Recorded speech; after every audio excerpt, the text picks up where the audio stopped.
Hello travel শুটেসের বন্ধুরা, আশা করি সবাই ভালো আছেন। অসাধারণ একটি ভিডিও আপনাদের জন্য নিয়ে চলে এলাম। আপনারা তো সোলার পার্কার প্রোবের নাম শুনেছেন, যা নাসার পাঠানো একটি সৌর অরবিটার। কিন্তু আপনারা জানেন কি যে সোলার অরবিটার নামে আরও একটি মহাকাশযান সূর্যকে প্রদক্ষিণ করছে, সূর্যের সম্পর্কে আমাদেরকে অনেক রকম তথ্য সরবরাহ করছে।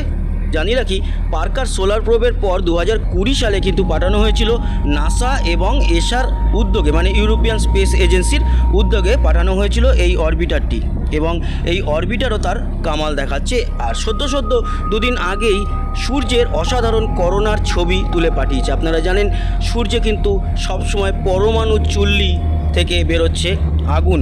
সোলার অরবিটারও সেই ছবি দেখিয়েছিল, কিন্তু বিষয়টা হচ্ছে যে এই ছবিতে আরও ক্লোজে এবং সুন্দরভাবে সেই দৃশ্যগুলো ধরা পড়েছে। তারই একটি ছোট্ট ভিডিও আপনাদের সামনে তুলে ধরলাম। আশা করি সূর্যের সম্পর্কিত এবং সোলার অরবিটার নিয়ে এই ভিডিওটি আপনাদের ভালো লাগবে। খুব বেশি বড় করলাম না, আর অবশ্যই সাবস্ক্রাইব করে রাখুন এই ধরনের ছোট বড় মহাকাশ গবেষণামূলক ভিডিও পেতে। তো সোলার অরবিটার দুদিন আগেই এই অসাধারণ সূর্যের ছবি তুলে পাঠিয়েছে, ভিডিও তুলে পাঠিয়েছে, তাই আপনাদের সামনে শেয়ার করলাম। অবশ্যই নাসা এবং এসা এই ভিডিওটি শেয়ার করেছে আমাদের সঙ্গে থাকবেন, সাবস্ক্রাইব করে লাইক শেয়ার অবশ্যই করবেন, কমেন্ট বক্সে আপনার মতামত জানাবেন। আসি, আবার দেখা হবে। সবাই ভালো থাকবেন, সুস্থ থাকবেন, টাটা।